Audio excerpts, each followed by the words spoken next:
I'll be very clear. We ask for the return of Saint Dinah." The elders who sat across from the Archduke spoke. The Archduke was very surprised when he heard all this, and said he had no idea what they were talking about. "Archduke Devon, didn't you take the saint from the temple?" "All right. Anyway, this bratless one is a candidate for sainthood, and her place is in the temple," said one of the elders. He also said that because of the Archduke, they were facing a lot of difficulties. He didn't know how Devon knew about this girl, but to only buy an awakened saint for only 1 million, it was very little. If he brought her back soon, no one would know about it. At that suddenly the Archduke got to his feet and shoved one of the elders. Mr. Pedrick asked, how dare he do that in the temple? Devon said that he could no longer do that. Thereupon he began to draw his sword and said, "You ask what I am doing here?" The Archduke said that he was protecting his daughter. At that moment, one of the elders asked how dare he speak so recklessly about her. Devon asked him if he hoped to survive after saying that. The elder began to tell the Archduke to come to his senses, because they are God's messengers, and his actions are tantamount to declaring war on their temple. The Archduke said that perhaps he was mistaken. When the elder heard this, he began to say that Devon was very wise, but at that moment he cut off his hand. Mr. Pedrick did not notice it at once, but then he felt a sharp pain in the place where his hand was no longer there. And at that moment the Archduke said that perhaps he should have done it from the beginning. Then he turned to the other elders and told them to listen carefully. "Not Dinah, but Esther, first of all. She is my daughter, not a saint," he said. "If you say one more word about her, I will declare war," said the Archduke. At this moment in the manor, a maid ran after the girl and started calling her name. "Lady! Lady Esther!" She then ran up close to the girl and told her that she had to go back because it was getting cold. Mistress said she was on her way. The girl was very beautiful. Some time before, Lady Lavienne and her attendant had come to the dungeon. One of the elders said that he could not believe that the Holy One had come to them again. Then he asked when she would stop praying. The girl said he could not refuse even because he had become a saint.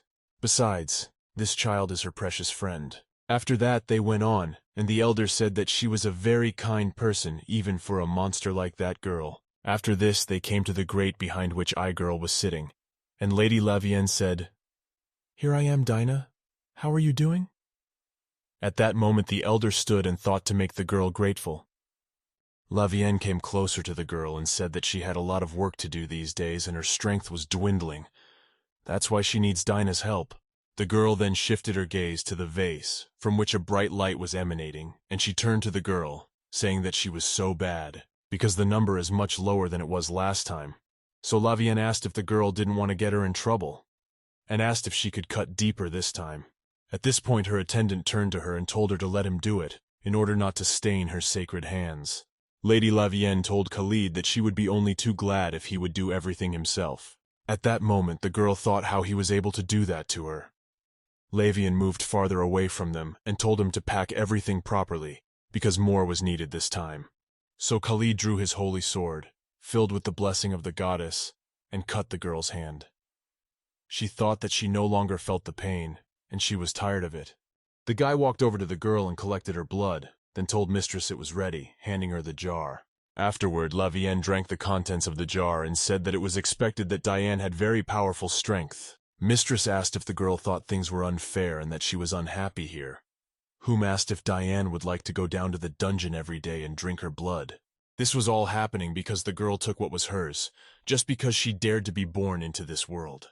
"Why not pray if it is so unfair? I don't know if all your sins will be forgiven," said Lavienne. But then suddenly the girl felt very sick, and her eyes began to close. Before she passed out, she heard Mistress's voice telling her to take care of herself and that she would come back. Austin's empire is a country where saint and emperor have equal power under the goddess. Before the empire was blessed, the world was going through an era of destruction. There was a time when epidemics were rampant, monsters wreaked havoc on the earth, and the streets were strewn with corpses. Hope was fading with each passing day. In time, however, the goddess Espitos descended on the land where there was no hope. "So let us," yelled the people, "not to lose hope, for the light illuminates their way." Thanks to the goddess, the empire was able to triumph over darkness, and so began the Age of Light, which has lasted for over 100 years. The saved empire entered the Golden Age, building temples and worshipping the holy sent-down goddess, It also enjoyed a peace that would never end. Rejoiced except for one person. That girl was Diane. Once in the dungeon, the maids came to her that it was time for her to eat. One of the girls was shocked, not understanding why she was tied up. The girl explained to Annie, the newbie maid, that this was not a human, but a monster, and it was her own fault for becoming one. But Annie still wondered how she was tied, because there was only a bright light next to her hands. But the other ruddy one told her to be quiet, and to just squeeze her tongue so she wouldn't hurt herself. And after that, pour soup down her throat. But then suddenly Diane began to stare intently at the new girl, and with a forceful thought told her to release her. At this point, Annie started walking towards her, and the girl was saying that was right, and let her come over. As the maid approached, she began to remove the bandage from her mouth. The other maid was very surprised and asked what she was doing. And then suddenly, when the bandage was gone, Annie finally woke up and did not realize where she was or what was happening. Diane told the girl she was good and thanked her. At that moment the maids started to run up to her, but the girl resisted. The maids began to tell someone to call the priests immediately. Then they looked at Diane and realized that she had bitten off her tongue and died. It was the lonely and pathetic demise of a true saint, and the 14th in number. After this incident, the girl heard a voice calling her by name. When she opened her eyes, she did not immediately realize where she was. "Oh, look at her. Diane, are you okay?" asked the girl who was sitting next to her. When Diane looked at her, she realized it was Lavienne, and she is in the study hall of the temple. Lavienne took another look at the girl and said that she looked very bad. Diane answered her that she wasn't very well, but thanked her for her concern. "It's sad to say, we're the ones who are friends, quite normal. That's how caring for each other is, isn't it, Diane?" the girl told her. There had been a time when Diane had blindly trusted that smile, but one day that had all changed. Lavienne had set the girl up, despite saying they were friends. When Lavienne heard her argument that they were friends, she laughed really hard and said that she didn't see her as her friend for a second. "You brainless orphan. You and I are in completely different worlds. Don't you think so?" "So know your place," Lavienne told her. And as a child, it was completely different. As they sat in the study hall, Lavienne pretended to care and said the girl was very pale. After that, asked her if she was so tired, why not tell her mentor and take a break? Diane listened to her and agreed that it would be a bad idea, so that's what she would do now. At this moment, as Diane was walking towards her mentor, she passed by people who were whispering behind her back.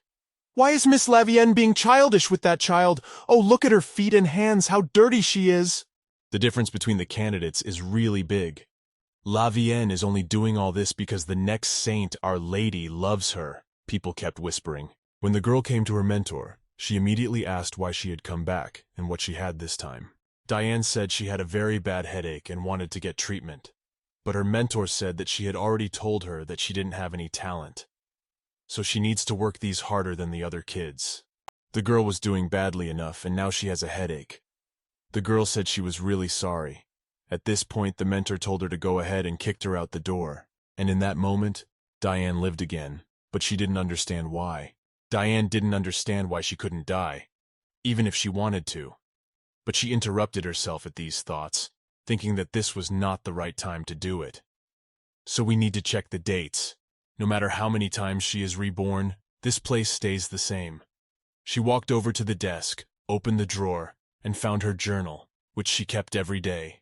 She then looked at the date of the last entry and found that it was August 4th, 381. She was very surprised when she read it because it was a year earlier. 13th, 12th, and early revivals. It was always revived by April 382 before the death of the present saint. But this time, something was different. Diane suggested that this might be her last rebirth, but then she realized that it was impossible, and it was better not to expect much, because in that case, she would only be betrayed, and it would be much more painful to relive it all. No matter how many times you are reborn, orphan candidates become the property of the temple, and there is no escape. Diana didn't realize how many more attempts she still needed to escape this hellish fate. She is there again, she is hard and in pain, so this time she is really asking for it to work. At this point, she picked up a knife. Then she cut her wrist, but it healed immediately as expected because of the holy power.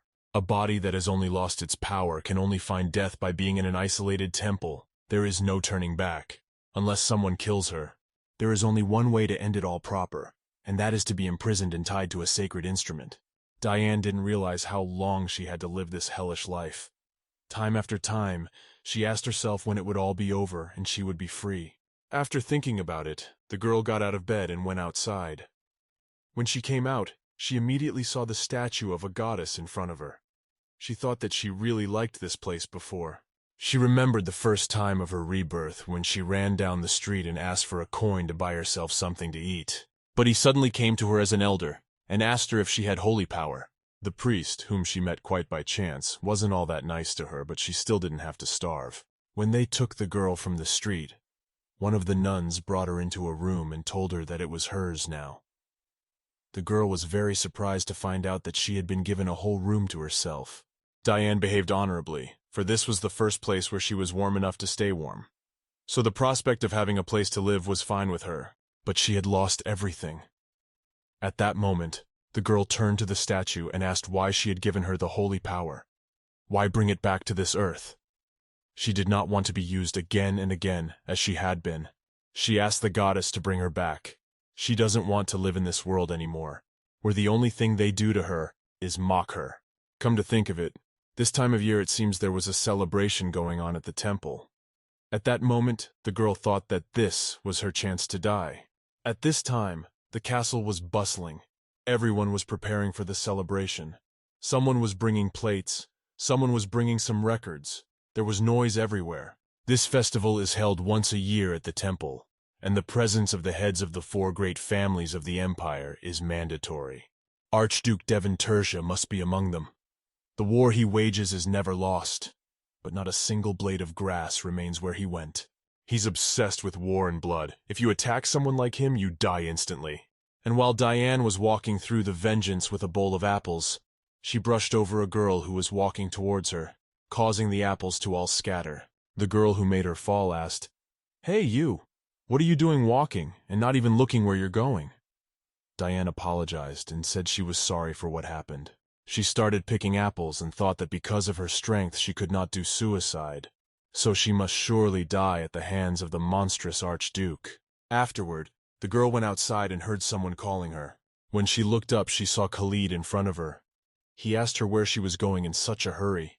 Khalid Demroy was the son of a famous aristocrat and everyone's favorite student. Diana liked him very much too, because he took care of her no matter what. But after he became Lavienne's knight, he never once tried to even save her from this endlessly recurring hell. Because of this, the girl got very angry with him and thought he was a hypocrite. Khalid approached Diana and asked if she was all right because she looked very bad. The girl turned away from him and said she was fine. Afterward, Diane asked, "Maybe I should help with the preparations for the celebration?" and asked if she could go already. The guy replied that of course, and he didn't dare to keep her any longer. So the girl ran away and he thought he had done something wrong by being left alone. At that moment a lad arrived at the manor, and all the maids were delighted to see him. "Mr. Ben." Ben walked past the 2 maids, Camilla and Annie, and said hello to them, wishing them a good morning. As he walked a little further, the girls began to interject. "Perfect as ever. And how can he be so?" one asked. "That's why he's been around the Archduke for 10 years, said the other. "When it comes to the Archduke, he even knows the name of a bird that flew in and out not too long ago," said the second. As the saying goes, Ben of Tertia knows everything. While B found he thought he didn't know what to make of his lordship. He stood beside the Archduke and asked him if he was sure of his choice of clothes. When Devon Tertia heard this, he asked if he had any problems. Ben replied that no, everything was fine, and he thought that he already had a bad relationship with the temple, but he still decided to wear black, even though everyone would be in white. After thinking about it, he turned to Devon and said that if he would let him, he would bring other clothes and he would change. The Archduke made no reply to this. After he finished packing, he went down the stairs. His sons were sitting at the bottom. When Judy Tertia saw her father, she asked him where he was going or not. At that moment, the Archduke saw the band-aid on his son's face and asked who he had fought with this time. Judy replied that they were just chasing bullies. Devin said that he wouldn't ask for details and asked that he stay out of trouble while he was gone. His second son, Dennis Tertia, told his father not to worry and that he would take care of his brother. Devin thanked his son and said he would buy them presents when he returned. Afterward, he asked if they needed anything. When the boys heard from it, they were thrilled. Dennis said he wants the Voice of God written by High Priest Crispier. It will only be available at the temple celebration. Dad agreed and asked, "What does Judy want?" The boy answered that he wanted a little sister for himself. Everyone was very surprised when they heard this. They didn't know what to say to him. After a little thought, his father asked what he wanted to say. Judy said that Hans and Sebastian had little sisters, but he didn't. That's what he meant. The Archduke, hearing this, became angry and asked his son how much longer he would play this. The boy got upset, turned his back on his father and said he knew they wouldn't have listened to him anyway. "You're his father. Loves so much, Dennis." The father walked over to his son and took him by the shoulders, telling him that he knew it was completely wrong. He took Judy's hands and told her that if he wanted a maid his age, he would find her, but not his sister. The boy asked why. The father replied that it was because he had no mother. Judy still didn't understand and asked, "So what if he doesn't have her?" Devin didn't understand how to explain it to him. He then turned to his second son, Dennis. You asked if he understood the reason why he couldn't have a sister, but the lad answered him that it was all wrong, and he might well have a sister. When I heard that, he was surprised, and Denise that a girl could be adopted. After this conversation, the Archduke and his aide went to the carriage and they were on their way to the celebration. "Your lordship, you shouldn't be so worried. Hasn't the young master always been so capricious?" Ben asked. Devin said he thought so too at first, that it was just another whim of his and that it was just a joke. But then he realized it was time for him to take the veil from his eyes. He bought the children anything they wanted, as long as they didn't feel their mother's absence. But by doing so, he was only making things worse for them. Children are tired of their father's love being shown only materially. Of course, they can get toys and things without lifting a finger, but this does not replace the feeling of love. Children grow up with a lack of affection. So the Archduke thought that if they could find a good child, maybe the twins could learn to love. Adoption is certainly not an easy decision, but my intuition has never failed me before, said the Archduke. Then he replied that he would find a place to adopt the child. After a while, the celebration began. The Archduke was sitting on his throne and the priest was saying something. At that moment, Diane, who was sitting in the audience, thought it was very unexpected, and she didn't realize it would be so easy to get to him. Well, if she succeeds, the attempt will work. Suddenly her musings were interrupted by the voice of the maids. They came over and asked Diane to go to the storage room and get the chairs because her mentor had asked her to do it. But she was a little busy. When the girl heard this, she was very surprised and even a little upset. When the maids saw the look on her face, they asked what was the matter. She was not going to refuse. At that moment, Diane thought she would have done everything they said without even squeaking. But now she was different. So she answered them. But mentor me. She told candidate Sarah to do it.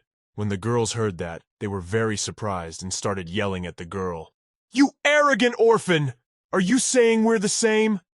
I wasn't born like you. I don't even know what slum you came from. How dare you? You probably don't even have parents." Diane, she didn't want to be an orphan. When the girl had finished swearing, Diane looked at the throne and saw that the Archduke had gone. She didn't understand where he'd gone or how she'd missed him. So she quickly began to look for him in the crowd. After she spotted him, she was glad. When the maid saw that the girl wasn't listening, she took her hand and asked, "Are you kidding me? I'm talking to you about where you're going." But then the head nun came in and asked them what they were making such a fuss about in the middle of the festival. The maid said Diane got up suddenly and decided to leave, so she told her to sit back down. She leaned closer to Diane and asked, "Isn't that right, Diane? Am I right?" And then she told her to quickly say yes. Then the nun asked if the girl would explain where she was going. Diana replied that she was going to bring some chairs. The girl realized that if she started to argue, she would lose the Archduke. So she decided that the best course of action was to accept the situation. The nun told her to hurry up and be quiet. After she walked out, Diane thought, "Has the Archduke already left the temple?" No, it can't be, but I can't find him anywhere. As she ran out into the street, she turned to the side and spotted him.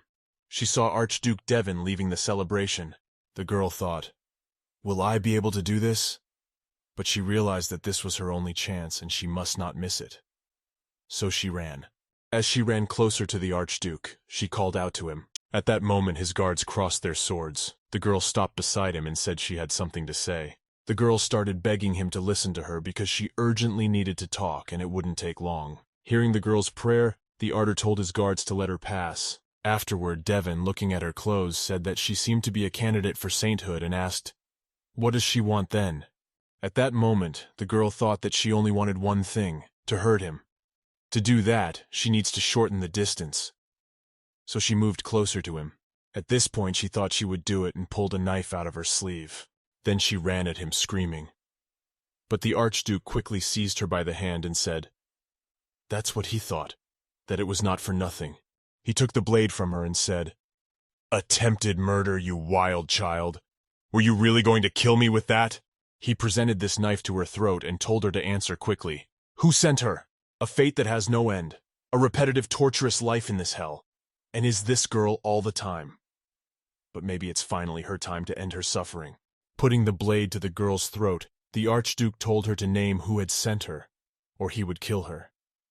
But Diane had an idea about how she could die at last. Oh, how she wants to do that. So the girl got close to the knife and cut her throat. After that, she fell to the ground. The Archduke was very much surprised at her behavior and said, strange child, how foolish you are. You don't try to kill me. You want me to kill you? Devon then told the girl to answer which holy temple had sent her, and what such a thing they had promised that she was willing to risk her life. But the girl answered nothing. So the Artgerzak asked that she would keep silent even before her death. Thereupon he ordered that this child should be taken to the temple. When she heard that, she screamed at him to wait. Just wait. She doesn't want to go back there. So the Archduke would kill her instead. The girl screamed that she wouldn't go back and she wouldn't fight back. She really wished he would just kill her here. She'd rather die than go back there. The Archduke listened to her and ordered them to let the child go. Afterward, he asked how old she was. The girl replied that she must be 12 years old. Afterward, he hesitated, came closer and stroked her head, saying, you said you didn't want to return to the temple. In that case, how do you like the offer to be my daughter? When the girl heard this, she was shocked. Then she asked the Archduke if he was sure he wanted to adopt her. Devon said he's wanted to adopt a child for a long time and he basically likes this girl a lot. The girl didn't know if she was suitable for adoption because she was an orphan after all. He looked at her and said it didn't matter. He told the girl that if she became his daughter, she would gain influence in no time. When the girl heard this, she was cheered by the news. But she stopped herself at these thoughts, for she had only one goal, to get out of the temple. After that she agreed, and told him to adopt her. At this point the Archduke thought that this child did not want to live, and did not know how to use a knife. But suddenly she came up to him and said that she wanted him to kill her, a 12-year-old child. It was a shock to him that she would give out such heartbreaking statements at such a young age. Thinking about it, he said he'd forgotten to ask, so he asked what her name was. At this point, the girl thought, no one had ever wanted to know her name before. Diane, she told the man. Devon then said that she had made the right choice and he would finalize the adoption as soon as possible. Therefore, he said, she just needed to wait a little longer. Suddenly, he smiled evilly. The girl was startled. Sorry if I surprised you. My smiling face looks scary, doesn't it? He asked. The girl said that not at all. Just in a long time someone looking at her with such a gentle smile. He was very surprised when he heard the word gentle, because before that everyone thought his smile was evil. Afterward, Diane asked him, when can she leave the temple? The man said that when the procedure was complete, he would let her know right away, and she could go home with him. At that moment, the girl conceived that it would take about 5 days to perform the procedure. And after that time, she would finally be able to escape from the temple, and will be free, which means that she will not be bound by anything. And then she could finally die in peace. That thought made her happy. After their conversation, the Archduke went to the elders for a talk. So, do you want to take the candidate for sainthood? Asked the priest. The Archduke confirmed. The priest then said that the candidate was a valuable resource to their temple, so it could not be done. But that could change depending on the candidate, he continued. If the candidate is of low rank, they might be able to come to an agreement. He then asked if the Archduke had someone in mind. Devon said he would like to take Diane for himself. The elders started looking at the list because they didn't immediately realize who they were talking about. When they found her name, he said she was an orphan from the slums, and asked if the Archduke was sure she was the one he wanted to take. She also has the lowest amount of holy power, so she's not particularly useful. I'd be happy to recommend a more useful child, the priest told him. But Devon is already angry and has asked if they're not happy with his choice, and it seems like someone wants to be left tongue-tied. The priests were very frightened, but Ben intervened and said that they were taking the child away. Then he started pulling money out of his pocket. When he got it, he handed the paper to the priests and told them to accept their donation. The elders were shocked because it was 1,000,000 errands. After their conversation, when the Archduke and his assistant were about to leave, Ben told them not to let them down because the master was counting on them. The priests said they were more than willing. They then thanked the Archduke and said that they would use the donation for good, and especially for the good of the temple. When they were alone together, one of the priests asked, "You're not going to spend all the money on the temple, are you? Are you out of your mind? Only the two of us know about it, so let's split it in half," the other one told him, giving such a large amount of money without even knowing if the candidate is worthy. "We pulled off a big score," the elder said. By then, Diane had already returned to her room. She took the bandage off her neck and realized early on that it was almost healed. She wondered if she would be able to go outside now. She had never been able to leave the temple because of her power, but she hadn't expected it to end so easily. She interrupted herself at these thoughts because she thought she shouldn't expect anything. Aristocrats' moods change very often, so it might not work out tomorrow. Even if she gets into the Archduke's house, he has sons, and aristocrats are all the same. They discriminate, ignore, and trample orphans like her won't even be considered for a human being. But it didn't matter to Diane, already because she needed to die as soon as possible. She would just have to wait and wait for the right moment. The next morning the nun led the girl and explained the rules to her. She said whatever the Archduke ordered she must obey. Whatever happened she could not go back. The nun told her to forget everything that had happened to her in the temple. The girl asked what she would do if the Archduke left her. The nun answered her that then she would fight alone, that she was no longer part of the temple. Then suddenly Lavienne walked past them, wondering where Diane was going. "Miss Lavienne, looks like you've been busy since this morning." The girl replied to her that she was going to the morning prayer for the saint. After that she asked her mentor where she was going, and with Diane as well. The tutor explained that from today, this girl would be living in the house of Archduke Tertius, and that the Lord himself had come to take her away. Lavienne was very surprised when she found out he was here and asked if it would be okay if she talked to him, since she and Diane were very close. The nun agreed and said they could go in peace. So the girl took Diane by the hand and they ran. But then suddenly, Lavienne stopped abruptly and said, "You're moving into the Archduke's mansion? Do you two know each other?" Said, "It's not quite like that." But Lavienne didn't understand why they would take a child like her. Why would he want a girl who didn't even have enough strength? At this point, Diane thought she wasn't even trying to pretend anymore. Now she was showing her nature. But then suddenly the girl seemed to come to her senses and apologized to Diane, saying that she didn't mean to say that. She was just sad that she was leaving. "We're very close, aren't we, Diane?" Lavienne asked, smiling. When the girl heard that, she was surprised.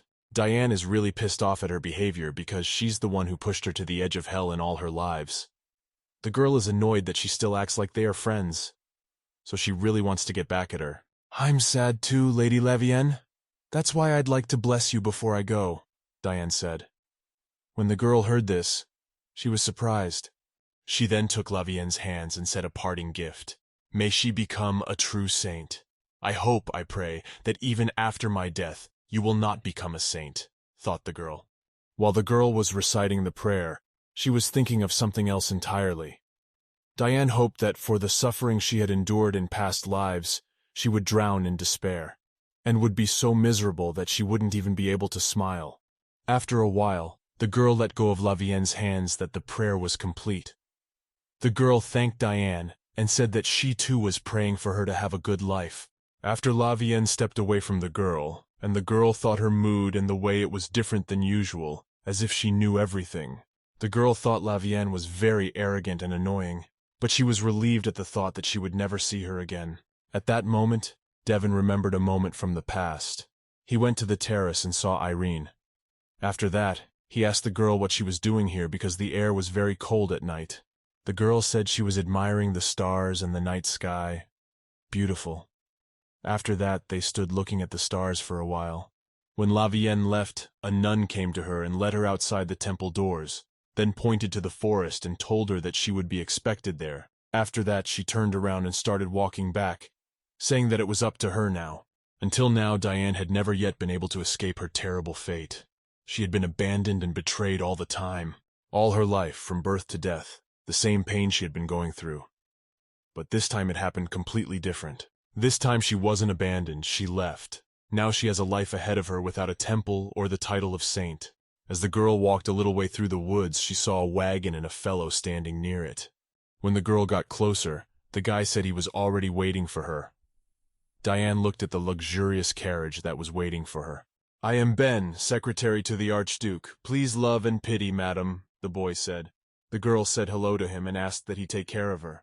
Afterward, Diane bowed to him as a sign of respect. He said that she should not bow. The girl said it made her feel uncomfortable.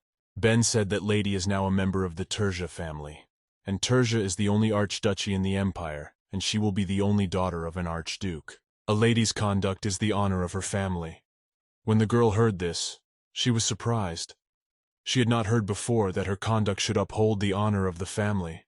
Ben was sure that everything seemed incomprehensible to her so far, but gradually she would get used to it.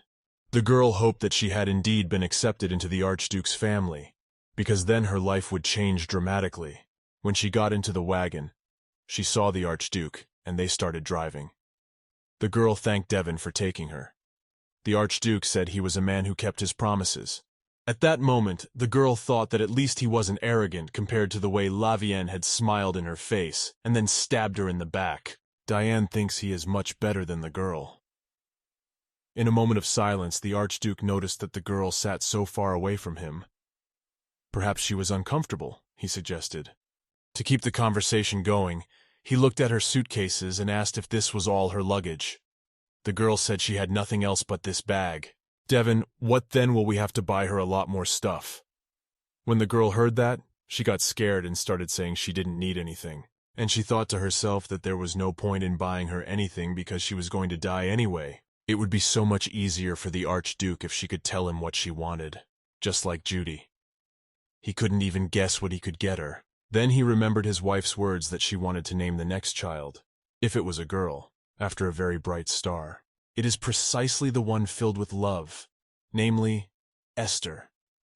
Remembering this, he turned to the girl and said that he would like to give her the name of the blessed star. Devon said her name was now Esther, shining like a star. At this point, the girl didn't understand what he meant, so she said that name didn't suit her. Diane has lived in darkness all her life and has never shone. But the Archduke said that wasn't true, and she would shine more than anyone else as the only daughter of the Tertia family. He said he would give her anything she wanted. The girl suddenly wondered if she could really have a name with such a deep meaning. It seems meaningless to her in the face of the life she was about to give up. But still, it's a name. It wasn't chosen by chance. She would have a name with her own meaning, even if it was only for a moment. She really wanted it. So she thanked the Archduke. After a while they were still driving, the man thought that she used to be very wary. But now she can sleep peacefully next to him, finally. She looks like a girl her age.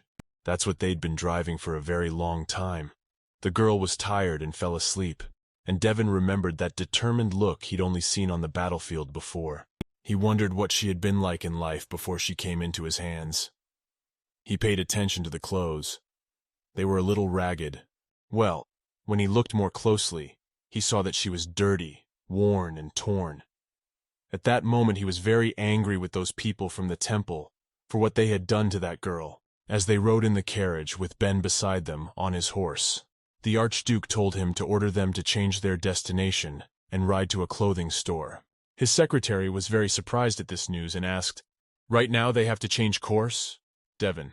Well, what? You have to go to one. While they were driving, the girl had a dream about sitting on a bench with a guy.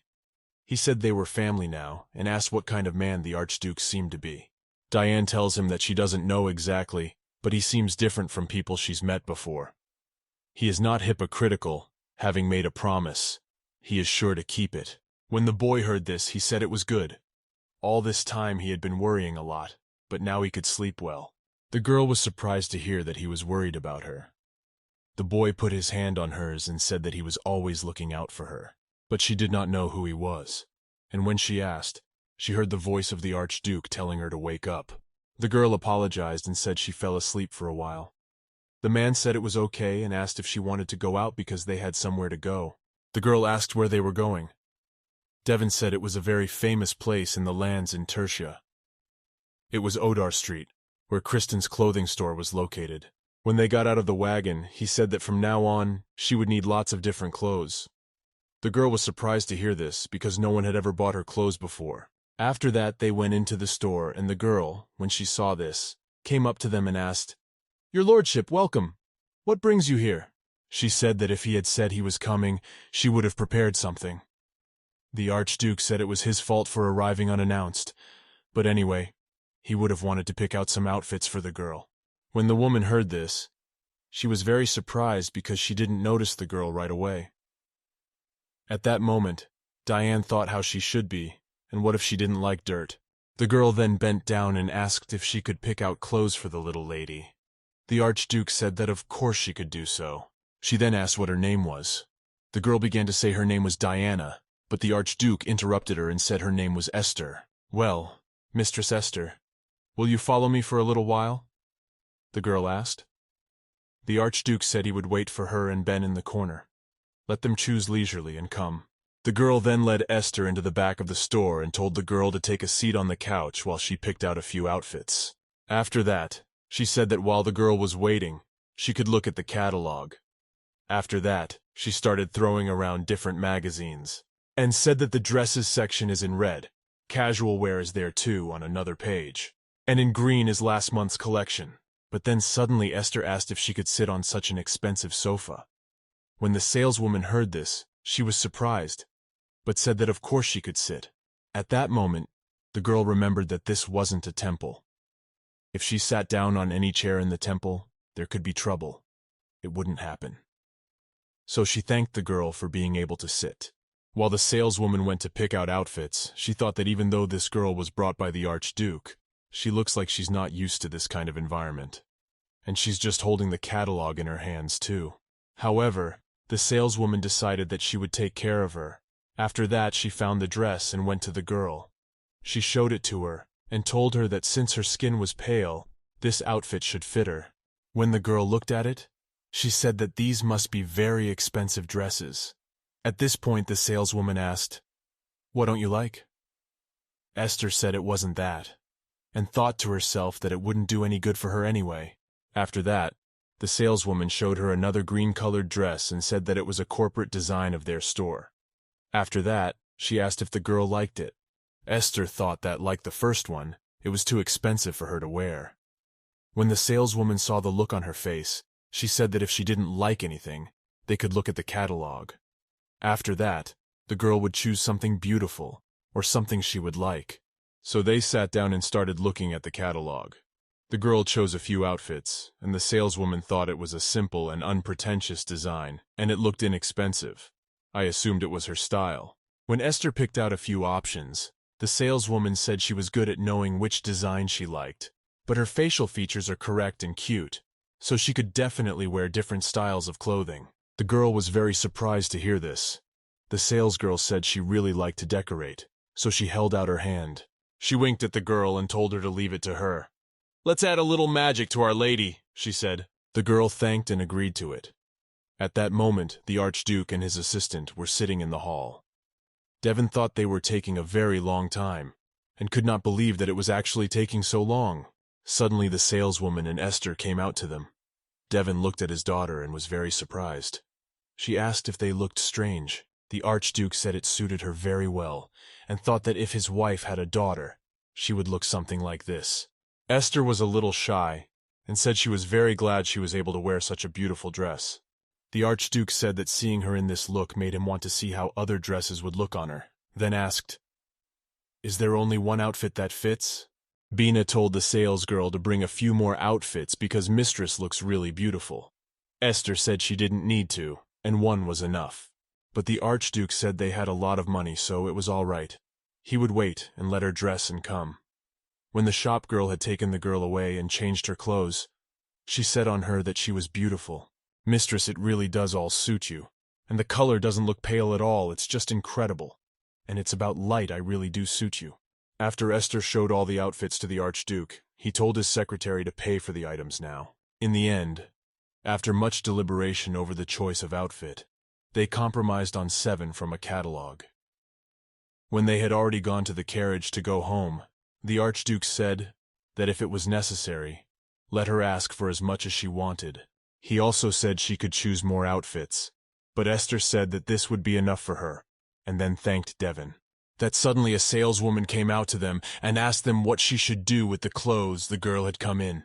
Told her to get rid of it because no one would wear it anymore anyway. At this point, the girl reflected that she knew she could be abandoned and betrayed at any moment, but today was really as if by magic.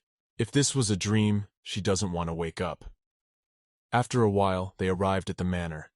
When they got out of the wagon, Ben said that this place was the Archduke Tertia's estate, where she would now live.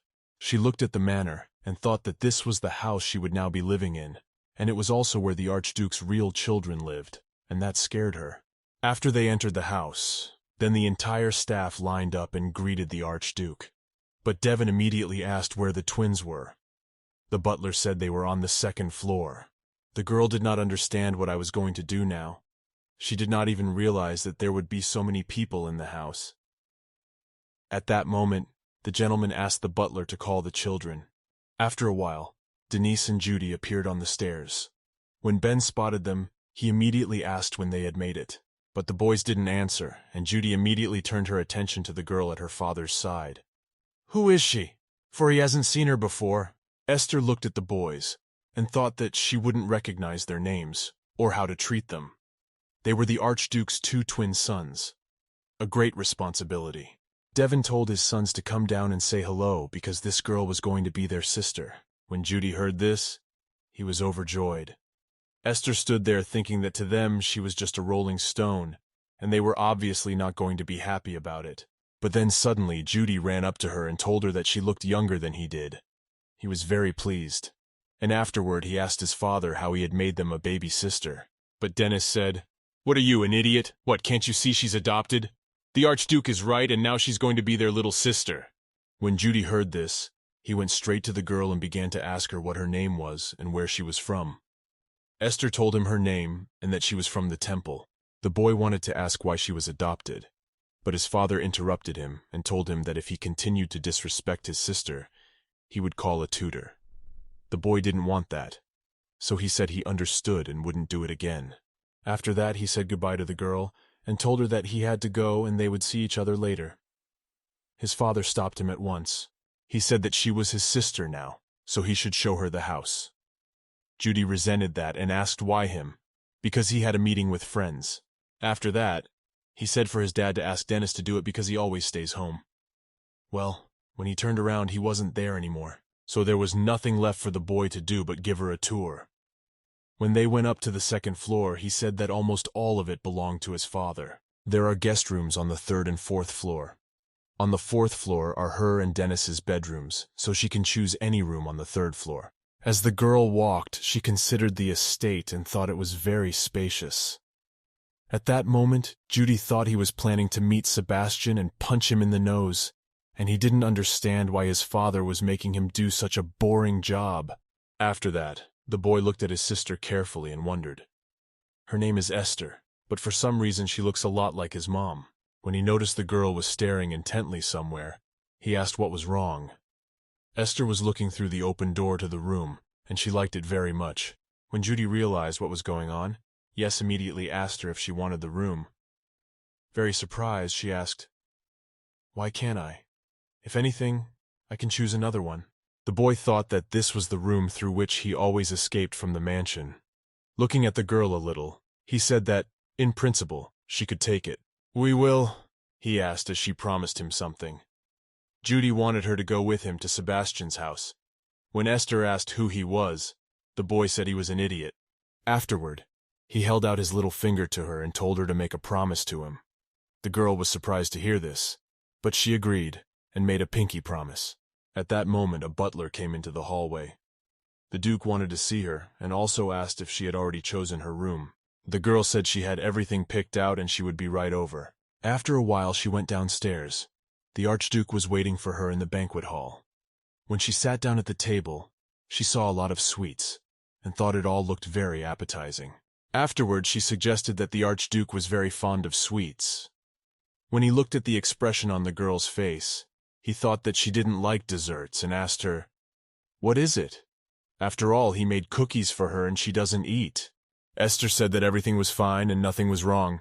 So he changed the subject and showed her the piece of paper with the adoption certificate, then asked that she sign at the bottom and the adoption process would be officially completed. It said that Esther Tertia was officially declaring that she was becoming a member of the Archduke Tertia's family. As the girl looked at the piece of paper, she realized that she felt more and more that this was not a real family. To this she said, "Oh my God, well, I signed it." Devin congratulated the girl on officially joining their family. When he saw that the girl was not very happy, he was surprised, because he thought she would like it. But for some reason, she was not in the mood. She wondered if she could go now. But then Devin told her to eat some and handed her a cookie. After she tasted it, she was surprised that it was very tasty. The Archduke said that she could eat the cookies as much as she wanted.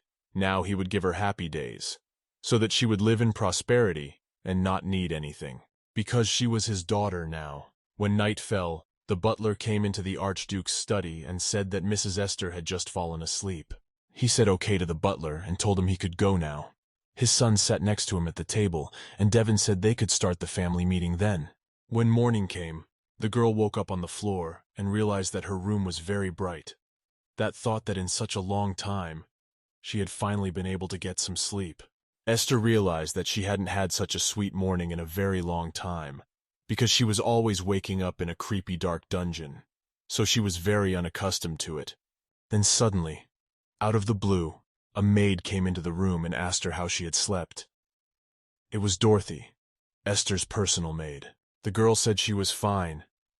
Dorothy said that she had told her that she didn't have to address her respectfully, hadn't she? She apologized and said she wasn't used to it yet. The maid replied that she would soon get used to it, so she could not worry. After that, she said that there she could already go down for breakfast. Afterward, she asked the girl if she could change her clothes.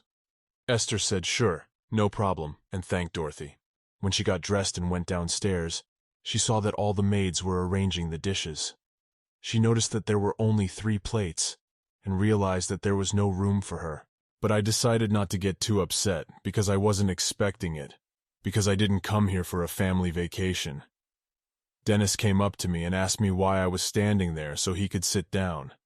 He explained that her place wasn't there yet, that's why they hadn't put the appliances in. That's why he told her not to stand, but to come in as soon as possible. When he sat down at the table, he said that apparently Judy had overslept again. The girl thought she might join them too. When they sat down at the table, there was an awkward pause. Dennis was the first to speak. "Your name is Esther, right?" The girl confirmed. After that, he asked a butler named Delbert to pour water for her. Then he said that a glass of water in the morning improves blood circulation, so he always starts his morning by drinking water. The girl was very surprised and said that she had never heard of it before. Dennis advised that she should make it a habit because it would be good for her. She didn't expect him to be so nice to her because she thought he didn't like her. Esther had no idea that Dennis would be the first to speak to her. At that moment, the boy remembered the moments from yesterday's meeting. The Archduke told his sons that Esther was now their sister. It didn't matter where she came from.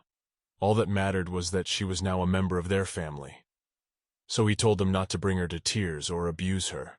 Devin said this was especially true of Judy, and asked that he not be rude to Esther as he had done so recently. The boy became indignant. "Why am I the only one being scolded again?" His father said it was because he kept getting into some kind of trouble. The Duke said that he brought Esther because they wanted it for themselves. so they should protect her like a real family, and let them be friends with the girl. Thinking back on it, Dennis was surprised that his father cared much for anyone but themselves. He wondered what kind of child he was. When Esther drank the water, she said it tasted very good. Dennis was surprised to hear this and asked how the water could taste good. The girl answered that she did not know, and she thought that she could not drink water so pure in the temple. At that moment the Archduke came into the room and said, "I see you two have been getting along since this morning. Good morning, Dennis and Esther." The children also said hello to him. When Devon heard the girl call him Archduke again, he was upset. But then he thought he couldn't force her. So he decided that he would wait until Esther could open up. After that, he said that since it was their first morning as sisters, the chef had worked very hard on preparing breakfast. After that, he said that he hoped Esther would like everything. The girl was surprised because there was her place at the table, and she could have a hearty breakfast. It was very strange to her that a dish was prepared for her. But she didn't know what to do, because she didn't know how to use the utensils, and that she might be hated for it. Suddenly she saw Dennis take a fork and a knife in his hands and start to swipe the empty plate. When the girl saw this, she was surprised and thought that maybe he was teaching her how to use the utensils. The girl guessed that he wanted her to repeat after him, and that he realized she didn't know how to use them. When the girl picked up the instruments, he thought she seemed to understand him, pleased at the thought that she was guessing. As the Archduke watched them, he realized that he didn't have to worry about Dennis. After breakfast, the girl went back to her room, and Dorothy braided her hair. Suddenly the butler came into the room. He turned to Esther and said that Judy had asked him to tell her that he remembered the meeting, and he would be waiting for her in the Hoffel garden by 3 o'clock. At this point the girl thought it was only words, said it was a real promise. Esther then told the butler to tell him to come first, and she would be there soon. He agreed, and said he would give it to her. When Dorothy looked at the girl, she realized that she was a little afraid, and asked, "Mistress, is meeting Mr. Judy so disturbing to you? I can see it in your face." The girl was surprised and said discreetly, it was just that it was her first meeting, that then she should pack up and go as soon as possible. After that she asked if she could go with her. Esther said she would be very grateful. After a while, the girl got ready and went outside. When they arrived at the meeting place, Esther said that she had been told that it was a hill in the garden, so she thought it would be small, but it was very spacious. Dorothy said that this is one of the best places in Tertia. Also, this place is looked after by Hoffel, is the best gardener in the empire. After that, the maid said that the appetizers are also ready. After this, they sat down on a bench, and Dorothy said that the gentleman would be coming soon and offered to wait for him there. Esther agreed. When she was in the temple, no one treated her that way, so for her, meeting anyone is a whole new environment. At that moment the girl thought, I wish Mr. Judy would come. And they sat like that for a long time. The sunset was already visible. At that moment Dorothy thought, had the master forgotten about their meeting? The maid didn't know what to do. She thought the best solution would be to go back with her mistress. But Esther said that everything was fine, and she would wait a little longer. She's going to sit a little longer because Judy said she's going to be a little late because he had some business to attend to. This is her first meeting after all. Then suddenly their conversation was interrupted by someone's voice. Damn, Judy, how could you call a man to a place like this? The boy then noticed the girl sitting on the bench and said, And he wasn't lying. He said he got a baby sister. How come? He must be just jealous of me. Trying to say something, the boy immediately interrupted her and said he hadn't seen her before, so he assumed it was Judy's sister. When the boy came closer to them, Esther asked who he was, but he ignored her question. The boy took the girl's hand and rose from the bench, asking, How could you call a girl like her your sister? And suggested that his self-esteem had plummeted. He then slapped the girl's arm and said that she was so skinny that she didn't even have anything to grab onto. Dorothy stood up and tried to calm Mr. Sebastian down, asked, How much did she get paid for this? And he said that if she answered him, he would give twice as much. Then he said that she was stunted and didn't even have money for food, and she was being used as temple property. The girl could not answer him anything. She just stood there silent. Nastia, if you continue to be rude to Madam, I will have to tell the Archduke about it, Dorothy said. When Sebastian hears this, he's very surprised because this girl really turns out to be Judy's sister. After that, the boy said that she had both eyes and hair of a different color, which is why he thought his friend was lying. He then asked where she was from, but without waiting for an answer, he said that such a wretched girl was no match for his sister. "Don't try to complain to the Archduke, and I won't let you get away with it," he told Esther. After the boy left, she told the maid that she would go and rest for a while. Dorothy told the mistress not to take his words so personally, but Esther said he was right. Esther thought that even if she was adopted by an archduke, she was still a nobody in front of the aristocrats. The girl was so upset that she could not answer him. While Esther was sitting on the bench and thinking about her own thoughts, a little dog suddenly ran up to her. The girl was surprised to see it. Dorothy said it was probably the first time the lady had seen him, and explained that he was Mr. Judy's dog and his name was Happy. Esther petted the dog and realized it was very cute, but she was still sad. After a while, Dorothy asked Mistress if she wanted to go already. The girl said it was all right and she would stay a while longer. The weather was nice and Happy was around. She wasn't waiting for Mr. Judy anymore. She just wanted to be there and enjoy the moment. At this very time, Judy came out of the manor and said, "I fell for the talking bird like an idiot, and it's silent. All in vain." Then he asked Dilbert, "What time is it?" The butler said it was about 5 o'clock. When the boy heard, "It was you who were surprised that so much time had passed." Judy hoped the girl had left. After all, she wasn't stupid to wait for him until now. But he decided to go and check anyway. When he came to their meeting place, he saw the girl and was surprised. He got close to her and started yelling at her. He didn't understand why she was still here. "If I didn't come, you should have gone home. It's getting to be night. What are you sitting here for?" Judy shouted louder and louder each time. Esther could not answer him, so she remained silent again. "Be quiet for a bit." The girl said she liked it here, so she stayed, so he could take it easy. Then she wanted to come closer to him and say something, but she accidentally hooked herself over a rock and fell. But Judy was quick to pick her up. After that, he sat down on his knees and told her to lick it up. The girl said she could walk to it herself. Judy hurried her that it was getting dark. After she climbed on his back, he immediately started walking towards the manor. The girl asked if she was heavy, calling him master. He replied that he wasn't even feeling her and asked why she was calling him mister, requesting that she call him brother. They are family now, after all. The girl agreed, calling him Judy's brother. Then she snuggled against his back. The boy felt embarrassed and apologized for being late. Esther said it was okay. After all, he had come after all. His aunt replied that he wouldn't be late again and that he wouldn't forget his appointments. The girl said it was fine and she even had fun waiting. "Hey, and you said yourself you weren't waiting." Judy answered her. After a long silence, he told her not to enjoy waiting anymore if someone made her wait. He wouldn't just leave it at that. The girl thought these were very nice words. She felt very comfortable because he took her side. As they walked, Judy noticed that the girl had stopped talking and was sniffling on his back. He asked the maid if she had fallen asleep. Dorothy said she must have been very tired. At that moment, the boy felt that he had truly become a brother. Even though a girl and lightweight, it was still hard for him. He thought about not practicing. As they approached the manor, the butler ran up to them and asked what was wrong. The girl said she was fine and didn't need any help. Now for Judy, seeing Esther will come first because she is now his sister. When I was lying in bed, she felt someone's hand on her head. It was a warm, caressing touch. The girl opened her eyes and saw the boy she had seen in her dream.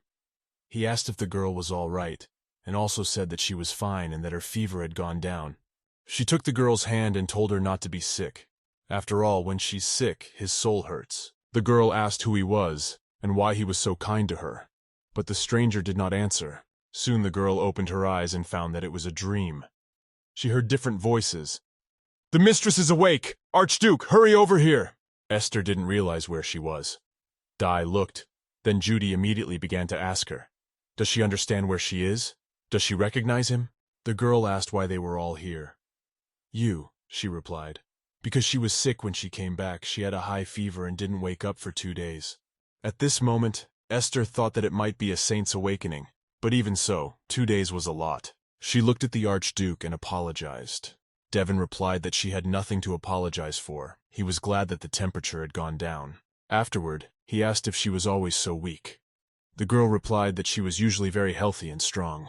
Then the Archduke said it was probably because of the long journey, but she still needed to be treated. The girl agreed. When the girl was alone, she picked up the toy and remembered the words of Judy, who said he had taken it because it looked a lot like her. Estera didn't realize. Together they looked alike.